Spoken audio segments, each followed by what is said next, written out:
I'd hate to be Kelly Ortberg right now. No, it really is. He took off a heck of a job. And whatever they're paying him, it probably isn't enough, because I wouldn't take it, because he's taking over about 30 years of mismanagement at Boeing, and he's trying to turn it around. I would suggest the people at the IAM union listen to him, because I think he cares about trying to turn things around and coming together. But the problem is Boeing doesn't have a follow-on product to its narrow-body system. It has big problems with the 777X. We're in a situation right now where there are a lot more things have to happen than just settling an IAM strike. Yeah, and in terms of labor here, we've seen them already do one very big layer of job cuts. Do you reckon there's likely to be more to come? Because I mean, they need to cut costs. They've got a debt problem here. What is it? They're about $11.5 billion of debt maturing through February of 2016. Well, it goes beyond just what Boeing's going to cut. Spirit Aerosystems, which they used to own, they want to own again, they're having cuts. Every small supplier is going to have cuts throughout the economy. And the U.S. economy is going to get hurt big time, I believe, with this. So it's not just the 10% at Boeing, it's the thousands at suppliers. The railroad that moves the fuselages from Wichita to Washington, they're going to have layoffs. So it's a much bigger thing than just 10% at Boeing. I think we got some real issues. Are you saying that, Mike, this is the equivalent of sort of too big to fail, Boeing? I don't know. You hear that happening, too big to fail, but, in the U.S. there have been a long line of leaders in their industries that have failed between, Sears Roebuck and A&P, whatever. The fact is, in a global economy, right now today, they're facing one major competitor, that's Airbus.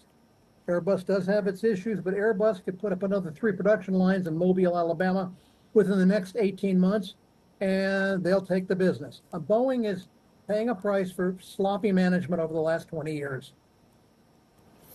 And I got to ask you this question, Mike. The elections, we're less than 2 weeks away now, right? Whether it's Trump or Harris, what would each mean, or what could each potentially mean for Boeing's fate? Well, we don't know anything about Harris. Harris has no background. I mean, 3 months ago, they wanted to throw her out.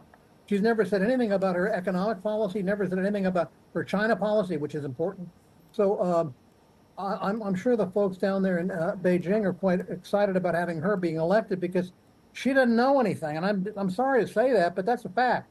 If we get a Trump in there, he's going to look out for the economy of the U.S. That means looking out for Boeing, but it also means taking Boeing to task. So I think of the two of them, I'm sorry, we have somebody who doesn't know anything and someone who does. All right, fair enough, Mike. Listen, getting back to Ortberg's job, I mean, a big part is going to be figuring out or unwinding 30 years of less than ideal management, right?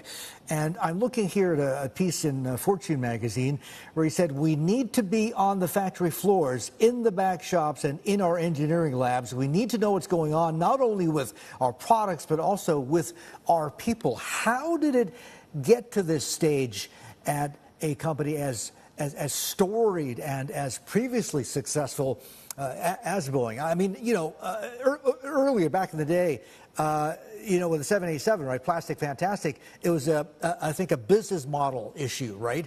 They tried to do an Airbus, they outsourced, they lost control of quality, et cetera. But with management, what is the issue? Why has it gotten so bad? What we had was a board of directors that was looking at share price only. I'll be real blunt with you. It was shareholder value they looked at. Now, shareholder value is a good thing, but you got to have product value and customer value. That's what they forgot. And of course, we go back to the MAX fiasco, which was really one of the great tragedies of American industry, the MAX situation. But we go back to that. They were looking at share price. They were not looking at building the company for the future.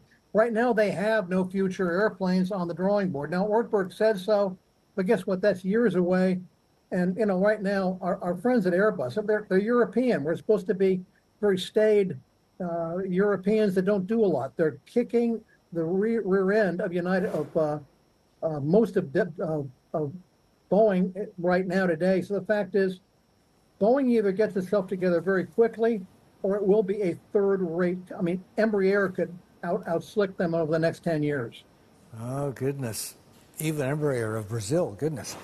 Mike, Yes. I got to ask you, what about on the defense side? I know there's been a shakeup. The head of the defense group got the sack, et cetera. And